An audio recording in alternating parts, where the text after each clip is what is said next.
Great. Let's get started. Welcome everyone to our offices here today and to this panel discussion on the new gTLDs. This being ICANN, we were looking for a transparent debate, and in the interest of transparency, I'd just like to begin with a disclaimer in terms of pointing out that on the panel today we do have people with commercial interests in the new developments, but obviously, of course, Rod, as CEO of ICANN, doesn't have any interest. So the idea is that we have a very open and interactive discussion. So there won't be much PowerPoint and stuff like that. But it will be recorded and on the record. So anything that's said, will be open to the world. So if you don't want to be attached to anything, then obviously hide and don't ask any tough questions. So the idea is that we'll start off by running through the panel and spend a couple of minutes just explaining why each member of the panel is here today and what they want to talk about. And we want to begin with Rod Beckstrom, who's obviously the CEO of ICANN, and just hear from you what you see of the development. Great, sure. Well, first, thank you all for coming this morning. As John mentioned, I have no conflicts with respect to this program, but I am the executive responsible for the successful execution of the program, together with the team at ICANN. And thank you for coming here today. As you know, the program was shaped through our bottom-up consensus development, community policy development process, and strategic priority setting for the organization. That involved many of you as registrars, registries, business stakeholders, and even non-commercial organizations. So we thank you for your efforts. The work on this program started roughly around 2005, specifically on this round. The policy development process was approved in Paris in 2008. How many people were in Paris? I'm just curious. Is anyone in Paris? Right. So a few of you have been there since Paris. How many of you were here in 2005 in the ICANN community? All right. Good. So you've seen the whole sweep of this program, and then of course the applicant guidebook, the rule set for the program, effectively was approved in June at our Singapore meeting. How many of you were in Singapore, if I can ask, at the meeting?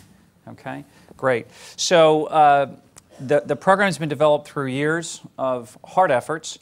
It's a fairly complex program in terms of having many rules to help protect the rights of different parties that are affected by domain names.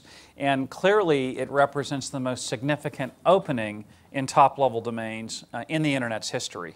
And when ICANN was conceived of in the middle 90s, as many of you know, one of the explicit goals was to introduce additional new gTLDs, specifically to offer more consumer choice and to introduce more competition into the domain name market space. And this is the third round. There were earlier rounds in the early 2000s, but those had a very limited number of new top-level domains that were created. So in total, we have 22 generic top-level domains in the world today. This program is certainly forecasted by third parties to be much orders of magnitude larger than that. So it represents a significant potential opportunity for organizations that seek to be involved at the top-level domain. At the same time, I want to make clear that our role at ICANN is to operate this program, and our role in this global roadshow, which goes through 24 countries roughly, is to educate, not to advocate.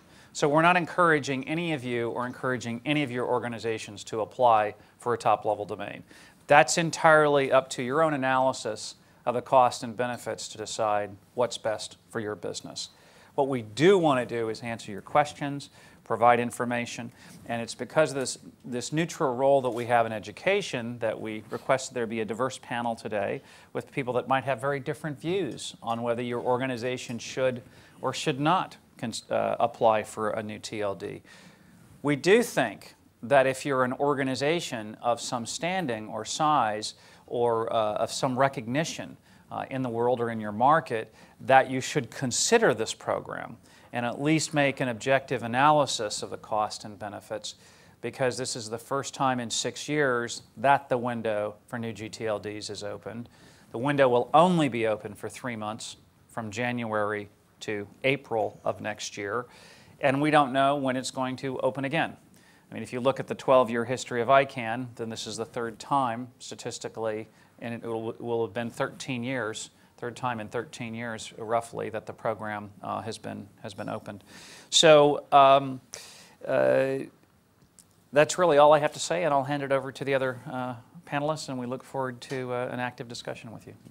Our next panelist is Lorna Gradden, who is director of the consultancy Laude, and I would be interested in hearing your views on the development. Again, thank you very much for inviting me. And I represent, as well as Laude, a company called Valideus, Laude's sister company, and that's actually the company that is working with clients on the new gTLDs. We only work with brands, so we're hearing a lot of different voices from the brand community. Over the last couple of years, we've done probably a score of feasibilities and evaluations, and it hasn't by any means turned out to be something that everybody needs. So rather like you, Rod, I would never say this is for everybody, and I would never ever push it to a brand. If it's aligned with your core business strategy, though, this is a fantastic opportunity to do it. And for those brands who are going ahead and doing it, the reasons are really coming round to four. The most obvious one, and possibly the most negative reason, is protection of IP. And this is really for brands who are competing for a trademark or whose mark is so close to another one that they feel they have to protect it now and in this round. And this is something I'm going to be raising with Rod later, the issue of coexistence of brands within this space, because I think that's a really important issue and not something that's been addressed fully to date. But then there are the more positive reasons. There's communication, and the phrase that we see is it's going from the billboard to the browser. Instead of having yourname.com, your name will take centre stage. Security, there's the view that if it doesn't end in .brand, it's not .brand, and for our luxury goods customers, that's going to be a huge advantage. They can say, you can only buy our products on our sites. And part of security as well, as Rod touched on, I think, is what we're calling the privatisation of the internet. It's owning your own piece of the internet space.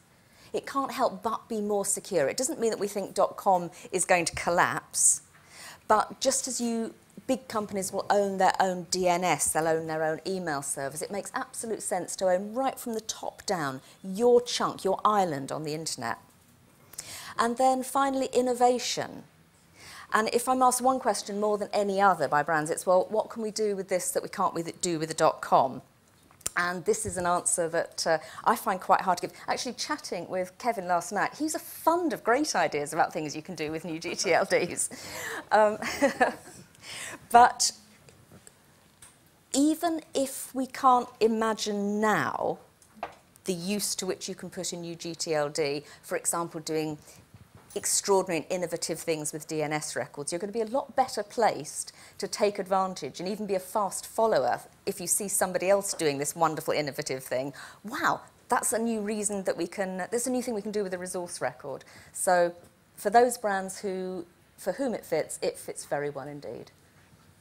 Okay, thanks, Laura. Our next panellist is Lesley Cowley, OBE, and is CEO of Nominet. And I'd be interested in the UK perspective, specifically. Good morning, everyone. Well, we forget the OBE bit, because that's kind of, yeah. So I'm CEO of Nominet, which, as all of you in the room will know, I'm sure, runs the .uk domain name. And it's also probably relevant to mention that I'm chair of the country code supporting organisation of ICANN.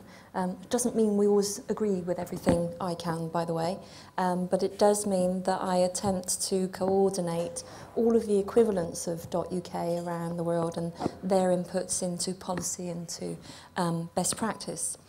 And I've been in the industry since 1999, so some of the early meetings of ICANN. And as Rod said, this isn't the first time we're doing new top-level domains. This is the third time. We had a 2000 round and then a 2004 round. And the key difference this time is the numbers are different. So there was a very limited expansion previously. So the debate for me is around what are the new gTLDs gonna do, not whether they're a good thing or a bad thing. So there's been quite a bit of press around whether they're good or whether they're bad. Unfortunately, I don't think it's that simple. It's not a binary discussion. For me, it's around what is going to be selected, who's it going to be for, what's the purpose and how is it going to be run. And as many of you know, Nominet, as the guardian of .uk, runs our we run our registry very much on a not-for-profit basis, making sure that the .uk is safe, secure, and has good infrastructure. And this isn't an advertorial, but really my key point is it's around running a gTLD for the benefit of the community that you're serving. So very much Nominet would support community bids, carving out a distinct space online for communities, whether it be for the economic benefit of cities or regions, or really to provide a unique and innovative service for registrants. So for me, it's about making sure that the registrants have a high quality of service and that the infrastructure, which of course many of us take for granted because of course it always works, right? Well, that's not necessarily the case unless you invest significantly in it, particularly when you start talking about high volumes of transactions. So we're keen that benefits of new gTLDs come back to the industry and certainly don't show the industry in bad light, which of course is one of the challenges of this round. So we think the debate is not whether things are good or whether they're bad. Who's it for? Who's it going to benefit? What's it going to do for the internet more generally? And like Lorna, I guess we would recommend that businesses take a proactive strategy. So that's actually deciding whether or not new gTLDs are for you. And those certainly won't be for everybody. But I'm looking forward to the UK and UK communities being at the forefront of this new thing. Great, thanks Lesley. And lastly we come to Kevin Murphy, who as well as being a fund of ideas, is also one of the most well-known media commentators in this space. And Kevin would be interested to see the perspective that you bring to. Okay. My name's Kevin Murphy, I'm a freelance reporter. I write a blog called DomainIncite. I've been covering ICANN since '99, their second public meeting in Berlin. Basically spent the last 10 years trying to convince editors that this stuff's worth writing about, so it's kind of encouraging to see so many people here today. I don't really have any vested interest in whether the program works or not. I think it's going to be messy, but I think some good things will come out of it. Yeah, I think we're likely to see some failed businesses, which will be a first for the domain name industry, and we're likely to see some successes as well. Great. Okay. What we'd like to do now is, if I put a question to Rod to start off with, to start a discussion going, and then we'll take questions for the floor that follow up on that subject. So I guess the most obvious question, Rod, is there a real demand for new domains? Yeah, I think you just have to look out in the room, and we'll see. I mean, that's, to be candid, not our concern at ICANN. What we know is the global community wanted to develop this program, and so some community members, many community members, the consensus of the community was that there was a desire for this opportunity to open up top-level domains, and ICANN is here as a service provider, as a nonprofit, multi-stakeholder organization to provide that opportunity. So we clearly think there is interest in the program based on the feedback and based on some of the forecasts that perhaps Kevin and others have made in the industry. But again, our commitment is to execute the program fairly and competently. Great. Are there any follow-up questions, any comments or thoughts on that point of view in the audience? I mean, some of the media reports have put the cost of applying for a TDLD at around about $500,000. Would you say that's right? That sounds roughly right. I mean, the numbers I can speak to is that the application fee to ICANN to cover the application processing costs and all the parties we have to hire to do that. Most of that will go to third parties. And for the contingency reserve is $185K a year, and then the annual minimal fees are $25,000 a year. I have heard the $500,000 number, bandied about, but there's other experts on the panels whose judgment I would defer to on that. Yeah, I think it's not an unreasonable starting point, but a lot would depend, for example, on the extent to which you have in-house counsel who can help and the extent to which you're going to rely on external counsel, because I've seen some eye-wateringly high bills there, and some very reasonable ones. And it depends on who you're choosing as your back-end service provider and your kind of payment schedule with them, how you envisage running the registry, the extent to which you need customization. There's so many dependencies that, but $500,000 is not a bad starting point. And that's assuming it's not going to go to auction, of course. Yes, there's that, of course, as well. I think, if there's two or more applicants for the same TLD, it goes to auction, or can go to auction. And I've heard estimates up to $20 million for a very valuable string, like a .web or a .blog. Some applicants might be prepared to pay that much. Okay. Any follow-up on that in terms of questions? Yeah. Could you say your name, please? As well?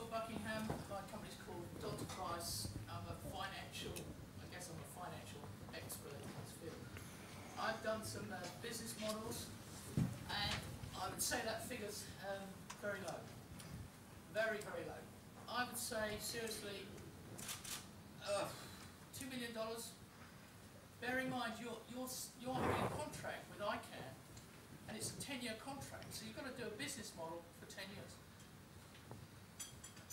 So I can go into more specifics, but I would say that's, in my book, that's a very low figure. And yes, you've got this, I don't know what you call it, balloon payment, that if you have a similar string, where there's two strings, then it both go through the evaluation and then goes to auction, then the highest bidder basically gets it. So what is that figure? Like, how much are you prepared to pay for your brand, if you've got a competing brand that both want it?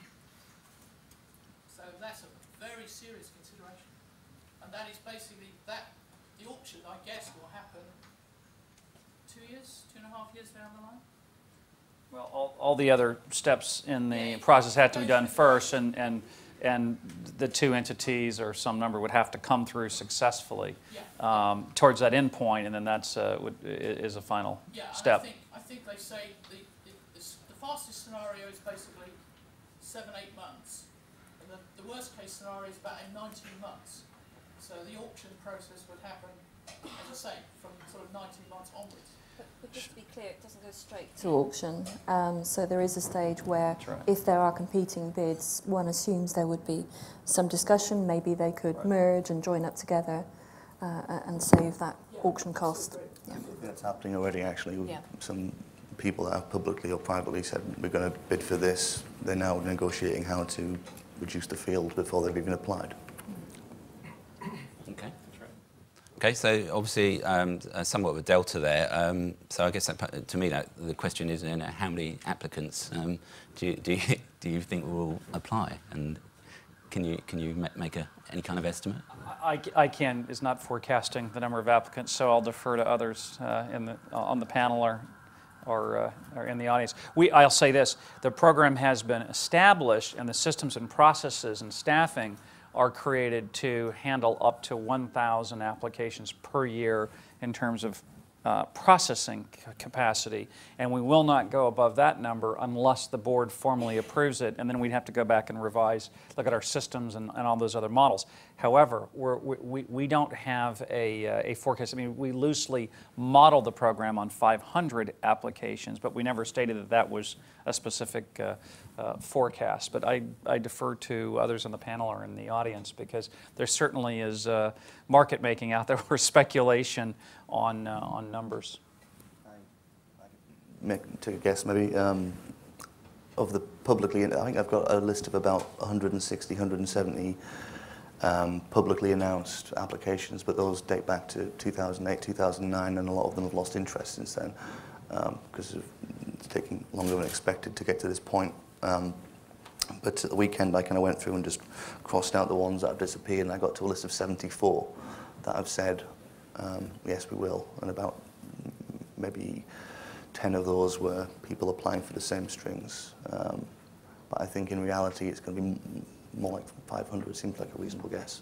I mean, I asked that question, Rod, last night because I have an operations background. I was interested as to how this process was going to scale. If we take that list and add ones that are reasonably talked about in the industry, I think we're talking around 550, 600 would be my current estimate. But like all internet projections, that could be wildly wrong.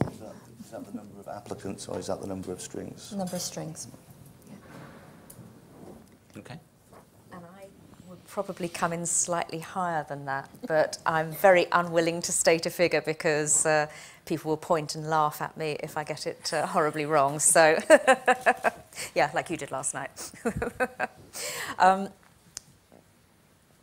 Yes, I think we're going to suddenly see, we're already starting to see a rush of interest since ICANN began its communication, since people are starting to hear about it. People who we spoke to 2 years ago and said no interest at all. They still may not have a kind of strategic, clear idea of why they want to do it, but they're hearing about it, so they're kind of revisiting the idea. And I think we will be surprised by the number of applications. I think you're right, and to be fair, many organisations weren't really willing to spend a lot of time until they knew that it was approaching finalisation, which, as Rod said, was Singapore onwards, really.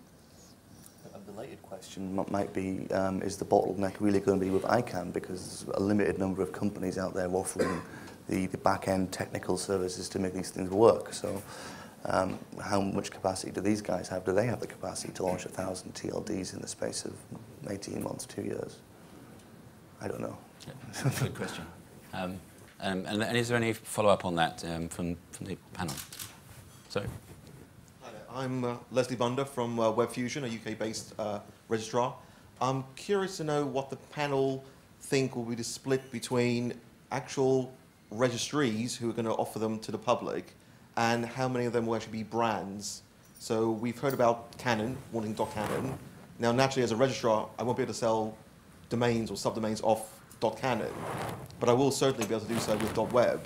So I'm just curious to know how we think in 2 years' time, will we see 10, 20, 30 gTLDs being offered for public consumption, or are we going to see 200 for brands? I think you're likely to see more than 30 being offered for public consumption. And probably more than 300 for brands. Some of them will be for public consumption, but will be so niche that many registrars just won't need to pay attention to them, I think. It's a real good question, Lesley, but one that's very difficult to answer, of course. And like Lorna, you kind of think, well, I could make a guess, but that's my best guess at the moment. From my information, I would suggest that the vast majority will be brands. But there will be groups of cities and regional names, and there will also be generic top-level domains, but that they will be in the minority. But that's today. 3 months' time, that could change. And because I only deal with brands, then I tend to think that they're the only ones who are out there applying. So my kind of worldview is a bit skewed. But I wouldn't be at all surprised if it was about 2/3 brand, 1/3 open. But of course, that leads into another issue for brands, which is that and this is something that every brand is kind of struggling with at the moment. If there are 200, say, open registries, 100 open registries out there, what are you going to do about protecting your brand in them? So it's the two strands of protection, really, still for brands. Okay, and a question actually following on from that for Lesley. Do you think that gTLDs could diminish the value of country codes like .uk, and where does the role of cities and etc. fit? Depends. So it depends really on the success or otherwise of the country code so far. So from a .uk perspective, .uk is a really strong brand. We're just approaching 10 million domains shortly. So, you know, fairly well established, good profile, good feeling of trust and security in .uk as well. Other country codes, and to be fair to them, I won't name them, are very much viewing this as a threat. And for various reasons maybe haven't become as well established as they would have liked, maybe because of rules or their particular position. .com is much more prevalent in their country, so they may feel as though they're already battling against .com, and now they have new gTLDs as well. So I think it will be a wake-up call to some of the country codes. Equally, in previous rounds, we've seen more new interest in new top-level domains, reminding people to register in their country code. So there'll be a mix. Okay. Are there any questions following up on that from the audience in terms of you know, not just areas, but any innovation that you might like to see or might be interested in seeing? Question for Lesley, which is, I don't know if you've heard about this, but I've heard rumours that some of the higher-priced CCTLDs are thinking about a new product, which is a kind of mothballed registration, so that people don't actually decide to lapse all of their .whatevers, but they just put them onto a kind of a reserved status. Have you heard any talk of that? There's a smell of mothballs, yes. A smell of camphor in the air. Yes, I have heard of that, and that's one way in which some of the country codes might respond. There's also, you know, huge potential for competition in terms of maybe security products, pricing, etc. So it'll be interesting to see the effect on the market more widely, and very much I'm from the position where I think that the consumers should benefit from that. It's kind of a related point. We haven't really mentioned yet the internationalized domain names. So domain names in, you know, Chinese, Arabic, Cyrillic scripts. If you come from a country that uses one of those scripts, but currently you only have an ASCII or Latin script country code name, then you can see why where there might be a threat from an IDN generic TLD. So if like, somebody gets .com in Chinese script, then .cn might have an issue with that. Although obviously I think .cn has its own Chinese. You know. Does anyone have any thoughts on that? I want to ask from the business point of view, business perspective, like for example .travel or .jobs, there was like much ado from them before and then nothing really happened. So do you think like business might get deterred to apply for new TLDs if that's the case? Okay. So I'm sorry, I'm not sure I really caught the question. Will business be deterred from applying for TLDs if other new TLDs like .travel or .jobs, like there was much ado about them before and then nothing really happened? So. Sure. So I think if I'm to interpret the question, you're asking if there are these sort of generic product categories or interest categories like travel or jobs, or jobs exists, of course, or sport, will that lead some businesses not to file for their own new top-level domains with their brand or product name because there'll be these sort of categories?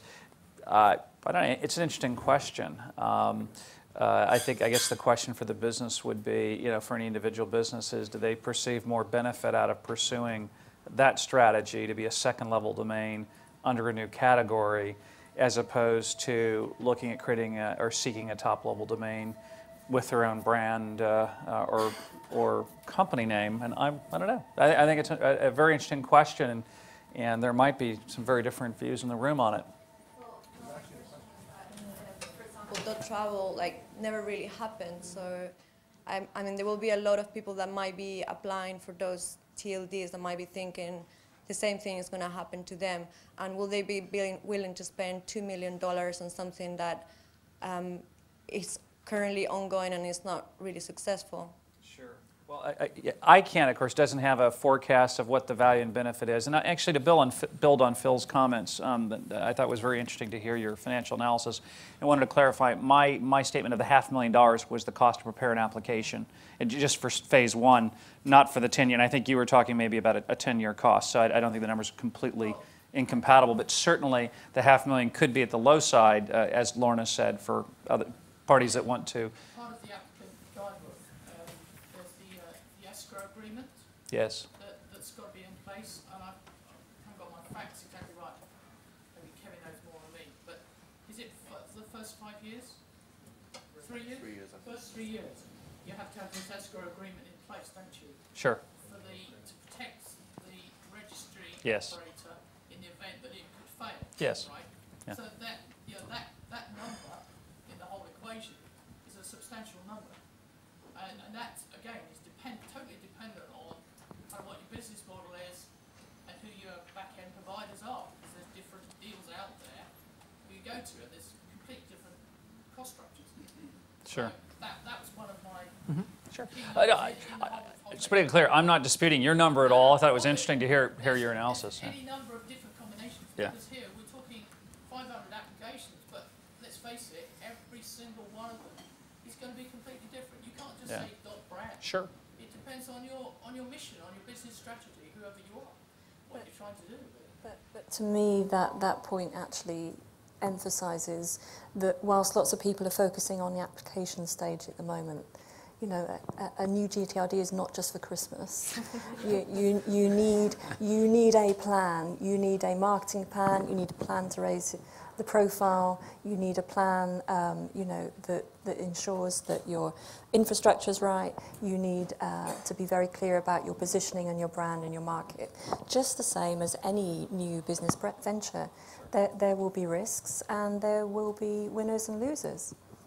And getting back to to your question, I mean, I'm not really. It's an interesting question. I mean, I don't know to what extent individual company applicants will be waiting to see what someone else does in the categories. Maybe some might. Maybe some might be in discussions. And clearly, those that apply for categories, you know, may or may not get them, depending upon some of the factors that Lesley's mentioned. I mean, we're going to process the applications to the best of our abilities, using all the rules of the program that are approved, and to do that objectively and fairly. But there are objection procedures, there are evaluation panels, there's many different wickets or hurdles you got to get past or through to successfully come out the other end. And I think you may have a follow-on. Because we're talking about price, and I just heard that ICANN might be reducing the fee for the applicants. Is that the case? No, there's no plans to reduce the fee, and I couldn't contemplate that happening before the program opens. The fees have been determined, and there's no process to review them, and there'd be no basis at the present time because the costing estimates in the program appear to be reasonably accurate. Now, if there's a lot more applications than we anticipated, then after the fact, if there's economies of scale that come from that or something, then maybe out in the future at some point in time, there could be some reevaluation. But given the fact this is a complex program, we don't know how many of the panels will be used, how many disputes there will be, et cetera, we won't really, I don't think we'll have a good idea of whether there could be any excesses or shortfalls for some period of time. Right now, the forecasts look accurate, and they were approved by the community, so you should not anticipate any change in the program fees before the application window opens. It's kind of like a new experience, so perhaps if there are enough applications, or if it turns out you're not going to spend as much money, will you consider giving a rebate at the end? Well, the community will decide. So, ICANN is a community-driven organization. We have bottom-up processes. So let's just say hypothetically the number is, larger than we anticipate and have planned for by a significant amount, and we find out in 2 years' time that the costs have been lower and we've been able to negotiate better contracts with some of the panels and service providers, et cetera.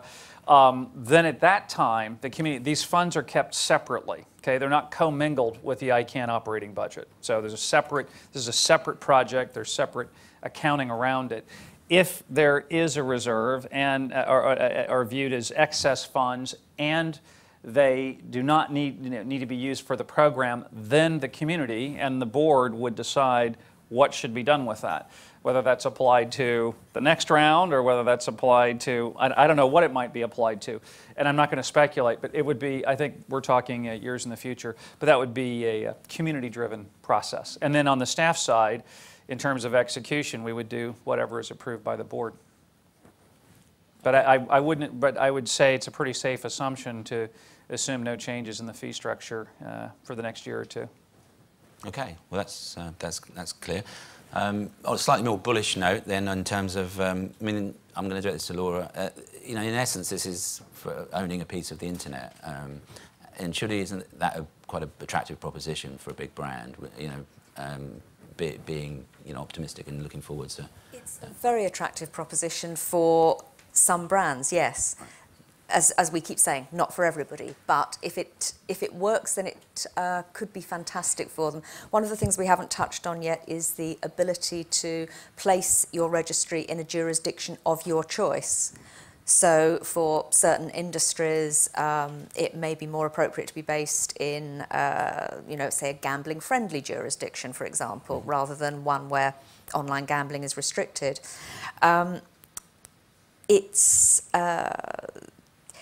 I think we've seen a lot of examples over the last year of government interventions in other registries, other gTLDs, where names have been seized, names which are entirely legal, carrying out legal activities in the company's own jurisdiction, and they've been powerless to prevent it. Having their own registry gives them that additional measure of security. And that's just one example. We've also seen, for example, CCTLDs. There have been a couple. There was a Scandinavian registry last year that introduced a corrupted zone file, so a big chunk of its names went down for overnight. Running your own registry, at least that's in your own hands. It's your own fault if something goes down. You have more of a measure of security in being able to prevent it. Noting as well that in terms of the .brand TLDs, that not every company will qualify, even if they do want one. Rumour has it that Hewlett-Packard wanted a .HP, and then the ICANN rule came in that no, gTLDs have got to be more than 2 characters, so they don't get confused with country code names. So now HP, if IBM gets .IBM, HP's up the creek. Same thing with BT. Deutsche Telekom, anything with a 2-letter acronym doesn't qualify, so what do? Do they rebrand? Does BT rebrand itself to get a TLD? But the key thing is it should be on the board agenda, so at least there's a well-informed discussion and a decision for the brand owners as to what their strategy is going to be in this space. And I think that's the key thing. And really, before the ICANN process had completed, many people felt it would be premature to have that discussion. Now's the time to really, decide upon your domain name strategy and whatever is most appropriate for your organisation. This isn't a one-size-fits-all approach. And one of the things that we say to our clients is you almost have to get sign-off at a higher level for a no than you do for a yes, which sounds kind of crazy, but nobody wants to be the person on the 27th of April when they see that their competitors have applied and they haven't, having their boss saying, well, I didn't even know about it. That's true.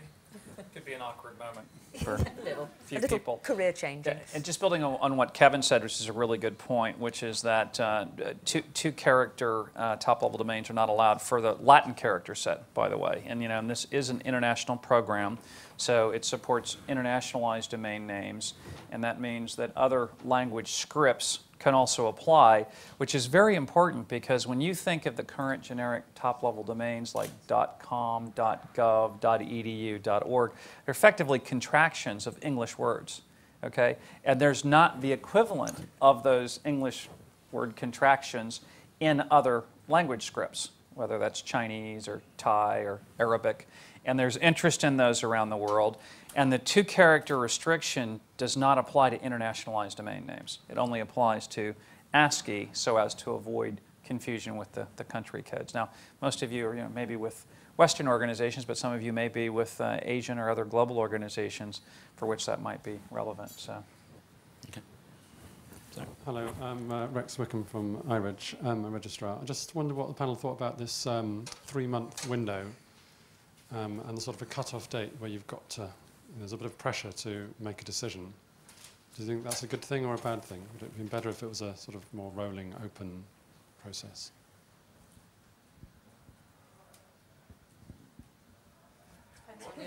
Depends on your approach to deadlines. I think that's a very good answer. A 3-month window does focus the mind wonderfully. I mean, from our standpoint, I mean, I'm in charge of executing the program. The 3-month window is approved. That's what we're executing to. So, that was done with a lot of consultation with the community, a lot of discussion. That's what the board approved, and so that's the plan. It's not so much the size of the window as the fact that the second round is currently uncertain. We don't know when the next opportunity will come around. So, companies feel under a lot of pressure now. Many would sit back and watch the early adopters and measure their results. But, some people are predicting it could be 2017 before we see a next round because, litigation and all the unresolved issues from the first round. ICANN has a habit of getting tangled up in kind of recursive policy loops that drag things out for a while. So, people feel a bit concerned that they've been forced to sign up for a 10-year contract without knowing whether it's going to be worth anything. Yeah, and there's another question in the corner. Hi, my name's Gavin Brown. I wouldn't ask Rod to answer this question because that would be unfair. But I'd ask the other panellists whether they think that the amount of time that potential applicants have been given, if they're only just learning about the new TLD program now, and they only have until April to complete their application and submit it, would it be better to give them a little bit more time? I don't really have an opinion on the topic. I mean, my observation would be that there's a lot of professional service providers out there, consulting shops, service providers, back-end registry service providers that are quite happy and prepared to help applicants prepare their applications in the time frame. And again, we're executing the program as supported by the community and approved by the board. So I don't so much have an opinion on it except to say that we're moving forward and executing, and it seems like there is considerable interest. There's been a lot of knowledge and discussion globally over the last 5 or 6 years as industry participants have been part of the discussion and the debate on shaping this program. But I defer to others who have more expertise on working with parties that are preparing applications. Well, yes, I think it would certainly take some pressure off if miraculously, the 90-day period was suddenly extended to 180. But if somebody has really only just started beginning to think about it now, and they've probably been exposed to it so without knowing over the last year, but it's really only just getting into their minds because the opening date has been announced, as Lesley said earlier. I don't know that it would kind of help them focus or make up their mind or make the right decisions any quicker if it was a 180-day period. I know that in February I'll be thinking, oh God, I wish it was 180 days. But right now, I'm not,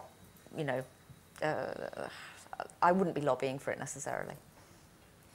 I think, as with many things ICANN, that there's been a huge amount of discussion around this and many other areas, and what you come up with is a compromise. So there's some people who wish it would have happened earlier, and they're go, go, go, and there's other people who are saying we need longer, and that's always the case with policy that's developed in a multi-stakeholder way. I've been around since 2005, so I know exactly how that feels. But one of the things that's still an area of concern for potential applicants is that we don't have a final kind of production version of the applicant guidebook. We have a new version that was released yesterday. The amount of delta between it and the previous version is much smaller than the delta between the previous version and the previous versions. So it looks like we're getting close to certainty on the applicant guidebook. But applicants are making a fairly substantial financial investment in their new TLD project. That means that they might be bringing in external investors. Those people want very detailed risk analyses, case studies, and analysis of what could go wrong and what the requirements will be. So again, there's a situation where an applicant might be trying to get investors. They can't persuade them because the rules aren't written yet. They aren't finalized yet. we're getting close, and most people would say we know what the final set of rules are going to be like. But there will be conservative investors who might still have trouble. So for those people, the clock might start ticking from the day the applicant guidebook is finally published, not from today when the communications program starts, or even earlier. Just a couple comments is, what was published today is the complete guidebook. It's approved by the board, it's complete. As it says in the guidebook itself, it's at the discretion of the board of directors of ICANN, as the stewards of the global public interest, to have the privilege, if they wish, to amend the program in the future. And there's no such current plans to do so, but that right is reserved, and every applicant has to objectively analyze that simply as a factor. This is a bottom-up policy development process in a global community. But the applicant guidebook is complete. I think the most recent round of edits are quite minimal, and if that should be enough information, I would think, for most businesses to make a decision. And if they're not comfortable making decisions with the kind of process that ICANN operates under, then they shouldn't apply. There are still some unanswered questions. I mean, there was a question earlier about whether the fee would be reduced, and there is a policy under development in ICANN right now to reduce the fee from 185 grand to 47 if you qualify by coming from a developing nation and you plan to operate in the common public good. That hasn't been approved yet, which is perhaps why I didn't mention it, but it might be in Dakar next month, and then the whole business model, your spreadsheets change if you're from one of those countries and you have a socially useful TLD. So that isn't actually in the guidebook at the moment, and it seems to be a useful piece of information if you come from one of those countries. Sure, so what Kevin's referring to is what we call the Joint Applicant Support Working Group study, I believe. And so there's a working group of some of the different stakeholder groups and advisory committees in ICANN to look at what can be done to support applicants that need financial support. The board of directors did make a decision or a directional indication in Singapore to set aside up to $1 million to $2 million for financial support for applicants. And this working group is working on a draft paper that we hope that will be submitted formally before Dakar, which is our next public meeting of ICANN on October 20th to 24th. And that could lead to some benefit for some applicants that need financial support. However, it's not a repricing of the fees. It would be some type of support for those applicants. A reduction in the application fee, or effectively a subsidization of the application fee, is one possible concept. But what I can tell you as a CEO and as a board member is the board's indication is $1 to $2 million, not an unlimited number. And so you can do the math and start to figure out what might be possible and what might not. But reducing application fees is only one, or subsidizing them is only one of a range of options that's being considered. We'll see. We'll see what comes up in Dakar on that. But it's not going to change the program fees. It just means there might be some benefit to or some support for some applicants. But it may not come in the form of that subsidy for a fee. So we'll see. Okay. So there was a question in the corner first, and then we'll come back to. Hi, Prue Ashby from London and Partners. Lorna, you mentioned that the brands can register the domain in a different jurisdiction. Will that cause a conflict in terms of the intellectual property of the brand if they've got their HQ in, say, the UK, but they're registering the domain in a different jurisdiction in terms of their intellectual property? What will happen there? Each brand is making its own decision about this, and it's normally heavily influenced by their tax considerations. Certainly IP is one of the issues that they're looking at, and it isn't like one answer fits all. There can be implications. So for some brands that's kind of massively important. For others who take a kind of a very agile approach to that, then there are advantages in considering different jurisdictions. I know it's not a particularly helpful answer, but it really isn't a one-size-fits-all. There are some companies that have to do it in a certain way, others who can be very flexible. Okay. Okay. Oh, right. Is it possible to apply for gTLD purely as a speculative investment, and what restrictions are there on resale of the names? You have to meet a number of qualifications to apply for a top-level domain. You have to be an organization. You have to have a certain financial standing. There's criminal background checks. There's cyber squatting, background checks and research that we do. So it's pretty thorough set of investigation. With respect to once a TLD is granted, no, there's not a restriction on transfers. That's not a policy that was developed by the community. But so I guess it's possible that some parties might invest in them, or invest in an application for speculative purposes, but I'm not going to speculate on that itself.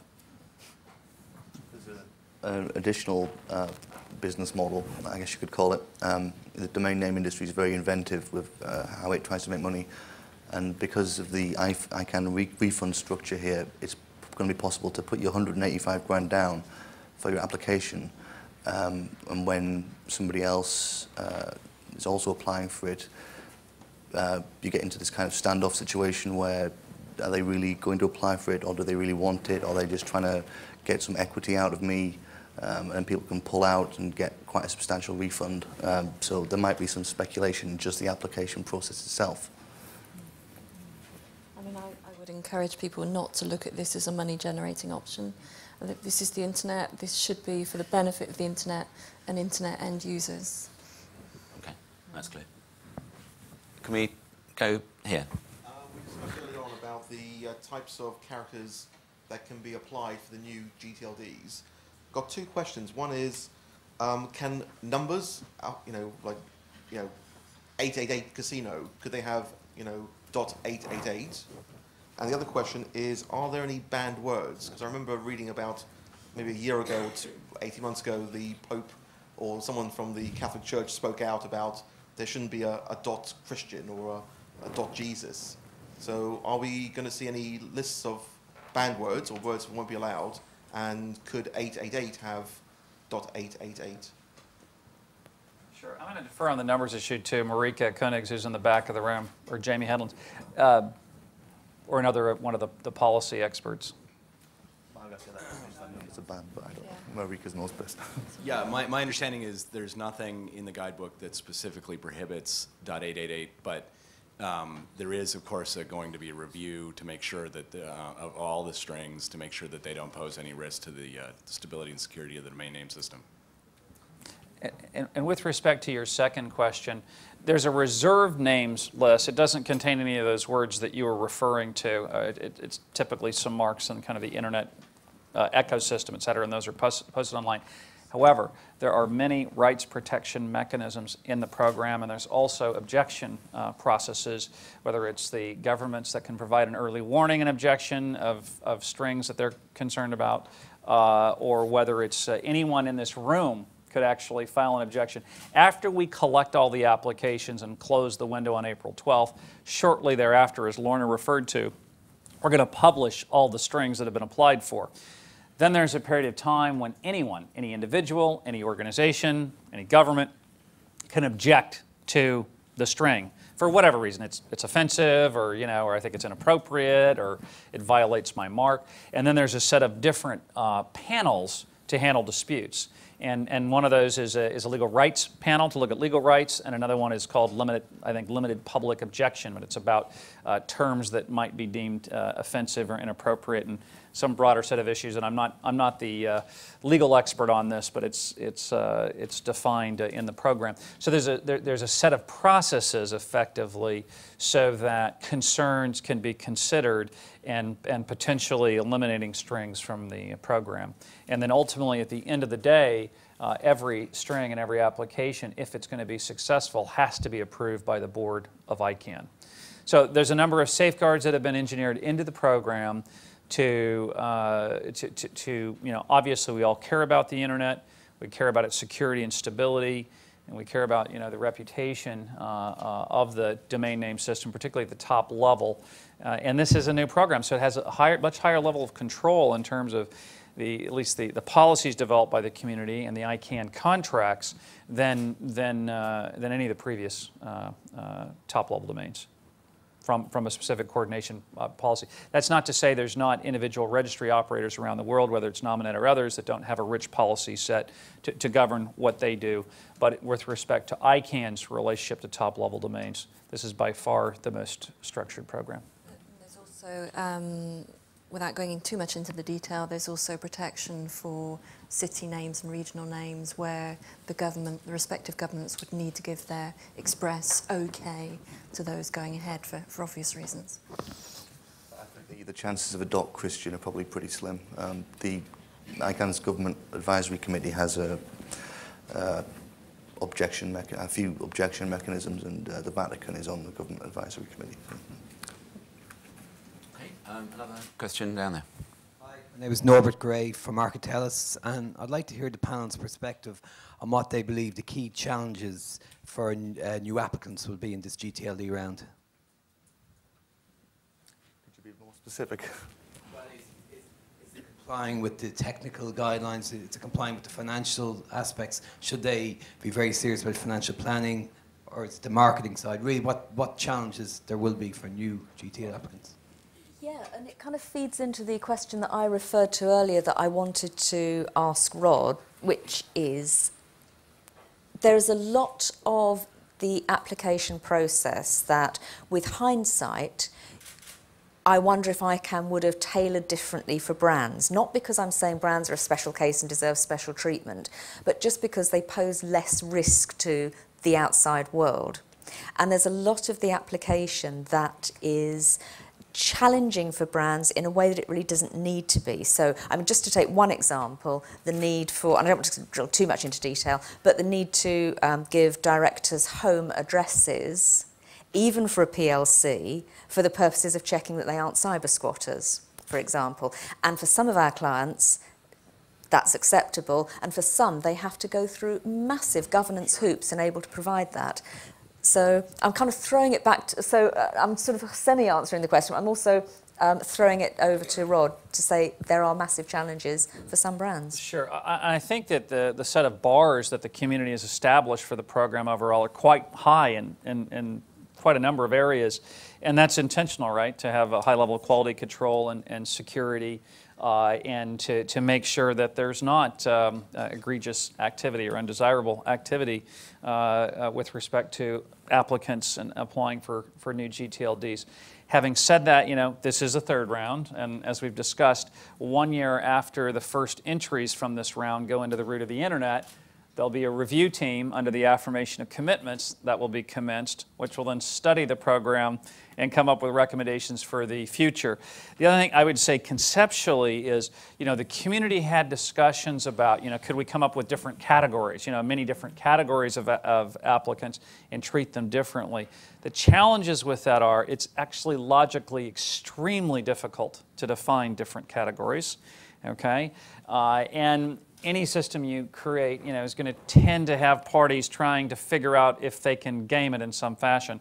So the decision of the community with respect to this program was to have only two categories, community-based applications and standard applications, and it didn't break down further into, say, brand owners and this, that, and the other. So, I think clearly it'll be interesting to see what we learn from this experience, and clearly you're right, there's a very high bar in terms of the requirements, and that may deter some applicants, but I think it'll be interesting to see what we learn from this round and what can be incorporated in future ones. Okay. There are probably too many challenges to narrow down to one. I think marketing might be an issue. Previous rounds we've seen kind of 1 or 2 TLDs go live at the same time, whereas we're probably going to see 20 or 30 going live around the same time, and just differentiation, getting placed on registrars so you can actually reach consumers. This could be a big problem. If you go to GoDaddy.com right now, they've got a list of, 40 odd TLDs you can register in. Can you imagine when there's going to be 1,000? it's going to be crazy. People are going to be just trying to get that shelf space. So that's the kind of thing that consumer-facing TLD really needs to start thinking about now. You're right. And so, I mean, people are viewing the application and this limited window to get your application in as the current pressing problem, but actually the real challenge, when you've got your gTLD, then what? How are you going to market it? How are you going to position it? Do your finances work? That's going to be the real challenge. Okay. We've got time for 2 more questions, so we take one here. Sorry. Stephen Patterson for the International Chamber of Commerce. Mine's a general question, so I'm guessing it's for Kevin. Has any study been done about the extent to which expanding top-level domain names will promote global economic growth, and whether there are likely to be countries or regions that are going to be clear winners and some losers? I'm not aware of any studies on that much of a macro scale. No. There's been some studies into impact on brand applicants and in brand owners and that kind of thing. I don't recall ever seeing a global economic growth study. There's been some regional ones, and I know ICANN has commissioned some broader economic studies when looking at the gTLD programme itself. So, for example, Nominet has done some regional and some capital study economic benefits, because that's one of the key things in terms of driving economic growth for some of the potential applicants. Sure. The comment I'll make, and if you look at the one of the recent studies we commissioned with some academics at Stanford and Berkeley in looking at this market, is when you open up new standards in the internet and in the technology field in general, you open up innovation. And innovation is one of the most important drivers of growth in economies. It's also one of the most difficult, if not almost impossible, things to specifically forecast, because it's innovation by definition, and it's new ideas that entrepreneurs are coming up with. But the history teaches us and shows us that when you open up markets and you open up and create standards, you tend to get innovation, and you tend to get, in many cases, quite some benefit out of this kind of progress. So we clearly would hope and anticipate seeing the same in this space. And clearly some of the evidence to support that is there are businesses out there, brand new businesses that exist, and others that are even publicly listed companies that are very much focused specifically on this opportunity. So that's showing there's jobs growth. We also had Lorna talk about I think the eye-watering legal fees in some cases. Clearly, there's been a lot of activity in the legal space, both in terms of advocacy and opposition to this program, and in advising corporate clients and others. So there's a lot of activity around the program, and clearly we think it will be very interesting to see the innovation that comes out of the new top-level domains that get created. Well, I'm not sure how valuable these studies would be anyway, because nobody seems to know what's going to happen, and even people in the industry who've been thinking about this for years, the smartest ones are the ones who go, I don't know. So I'm not sure you could have a study that would say, yeah, it's going to make 3% on this or whatever. And as Kevin said too, there's going to be winners and losers, right? There'll be some top-level domains that might be very successful that some of us would have never thought about, and clearly people that have some of the best ideas aren't going to be sharing them right now because they don't necessarily want competition or to have to go to auction for a string. And there'll be some top-level domains that might well not be successful, and there'll be others that simply companies or parties want to have for their own use and benefit, so they'll be satisfied with it, and they're not going to seek external registrants and others necessarily. Some might, and others may not. So it'll be interesting. I mean, okay, we'll see. Right. Last question then at the back there. Sorry. Sorry, I just wanted to make a clarification. I just heard back from one of our technical internal experts, and actually numbers would not be permitted in a top-level domain.